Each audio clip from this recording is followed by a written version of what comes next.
আমার নিজেকে কুফা মনে করলো। আজকে এটা প্রমাণ হয়ে গেল আমি খুব ভাগ্যবতী একটা মেয়ে। বাবার বাড়িতে এসে 3 কেজি ওজন বেড়েছে শুধুমাত্র এই তাজা তাজা মাছ মাংস আর সবজি খেয়ে। আমি এসেছি প্রায় 17 দিন হয়ে গেছে, কিন্তু এই 17 দিনে আজকের দিনটা সব থেকে বেশি স্পেশাল। চলেন পুরো ব্লগটা শেয়ার করি, আশা করতেছি ভালো লাগবে। হ্যালো এভরিওয়ান, আসসালামু আলাইকুম। সবাই কেমন আছেন? আশা করতেছি ভালো আছেন, আমিও ভালো আছি আল্লাহর রহমতে। আমার মতো বাবার বাড়িতে আসলে কোন কোন আপুরা এমন অলস হয়ে যান কমেন্ট করে অবশ্যই জানাবেন। এসেছি প্রায় 17 দিন হয়ে গেছে, কিন্তু মনের মতো কোনো ভিডিওই করতেছি না। আব্বু বাজার করে দিচ্ছে, ভাবি রান্না করতেছে, আম্মু বেড়ে ঘুরে খাওয়াচ্ছে, হেল্পিং হ্যান্ডরা বাচ্চা দেখতেছে, আর আমি ঘুমিয়েই দিন কাটাচ্ছি। এভাবেই বাবার বাড়িতে আসলে দিনগুলো কিভাবে যে কেটে যায় টেরই পাই না। আব্বু আজকে সকাল সকাল অনেকগুলো তাজা তাজা বাজার করে নিয়ে আসছে। আসলে গ্রামে আসলে প্রতিবার এই তাজা তাজা মাছ মাংস আর সবজি খেতে খেতে এত ওজন বেড়ে যায়, শুধু ঘুমাইতেই ইচ্ছা করে। আমি তো শুধু খাই আর ঘুমাই। বাবার বাড়িতে আসার পর থেকে এত শান্তির দিনগুলো যদি শ্বশুর বাড়িতে চলে যায় তখন কি আর পাবো? যাই হোক, এগুলো হচ্ছে আজকে সকালের আব্বুর বাজার। আপনারা কিন্তু কেউ আবার ভাববেন না যে এগুলো আমাদের ফ্রিজে রেখে খাওয়া হবে। এই বাজারগুলো মাত্র 2 দিনের বাজার, মানে মাছগুলো তো একদিনেই শেষ হয়ে যাবে। এখানে প্রতিদিনের বাজার প্রতিদিন করা হয়, মানে মাছ প্রতিদিন তাজা তাজা না নিয়ে আসলে আব্বুরা কাকারা কেউই খেতে চায় না। তাজা তাজা মাছ রান্না করবে আর তাজা তাজা মাছ সবাই খাবে, এই হলো এখানকার নিয়ম। ঢাকায় আমরা যেমন এতগুলো মাছ নিয়ে আসলে দেখা যায় অর্ধেক মাছই ফ্রিজে রেখে দেই, তারপরে রেখে রেখে খাওয়া হয়। এখানে কিন্তু সেই নিয়ম না, যেদিনের বাজার সেদিনই হচ্ছে খাওয়া হয়ে যায়। যাই হোক, তারপরে আমি গাছ থেকে কিছু পেয়ারা পেরে নিচ্ছিলাম। অনেকদিন ধরেই এসেছি পর্যন্ত পেয়ারাগুলো খাবো খাবো করেই হচ্ছে খাওয়া হয়ে উঠতেছিল না। আজকে ভাবলাম বৃষ্টিটা যেহেতু কমেছে তাই গাছ থেকে পেয়ারাটাও পেরে নিয়েছি।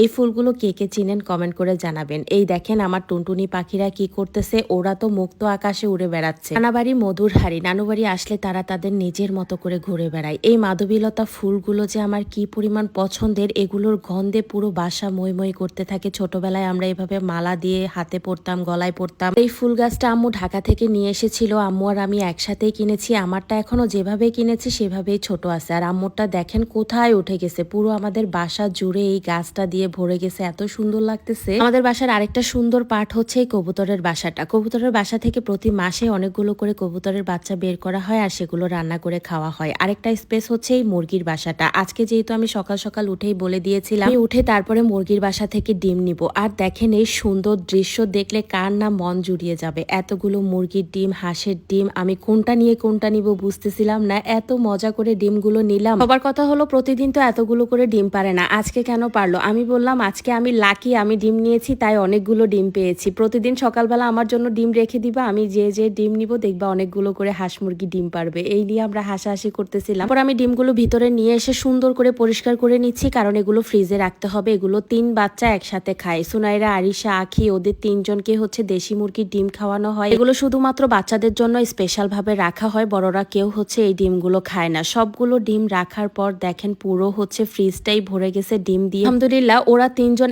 একসাথে হলে আমাদের পুরো বাসা একদম মানে বাচ্চা কাচ্চা দিয়ে ভরা থাকে, এত গরম থাকে, সবাই মিলে অনেক মজা করে। 3 জন আবার দূরে দূরে চলে গেলে একদমই কিন্তু ওদের মন খারাপ থাকে। যাই হোক, তারপরে আমাদের গাছের আরেকটা স্পেশাল জিনিস আপনাদের সাথে শেয়ার করি, সেটা হলো লেবু। এই গাছটা হচ্ছে নিজে থেকেই উঠেছে, মানে এটাকে কেউ হচ্ছে রোপণ করে নাই, ও নিজে থেকেই উঠে আমাদেরকে একটা লেবু দিয়েছে। এই দেখেন টুনটুনি পাখি আমার কাছে কান্না করতে করতে চলে আসছে। এদিকে ভাবি দেখি যে বানাচ্ছে। এই সেমাই পিঠাটা আমার খুবই পছন্দের। মাঝখানে দুপুরের কোনো কিছুই আমি আপনাদের সাথে শেয়ার করতে পারিনি। ওই যে বলেছিলাম ঘুমিয়ে ঘুমিয়ে বাবার বাড়িতে দিন কাটছে, কোনো কিছু করতেই ভালো লাগতেছিল না। এদিকে দেখেন আরো পিঠা বানানো হচ্ছে। এগুলো হচ্ছে ফুল পিঠা, এগুলো আমুর পেজে সেল করা হয়, তাই অনেকগুলো পিঠার অর্ডার এসেছে আর সবাই মিলে বসে গেছে পিঠা বানানোর জন্য। আপনারা যারা ফুল পিঠা নিতে চান তারা আমাদের এভরিথিং কালেকশন পেজে চলে যেতে পারেন। এদিকে আম্মু আরো কিছু পিঠা আনিয়ে নিয়েছে। গেলার নাস্তাটা পিঠা খেতে খেতে আজকের ভিডিও শেষ করব। সবাই ভালো থাকবেন, সুস্থ থাকবেন, আল্লাহ হাফেজ।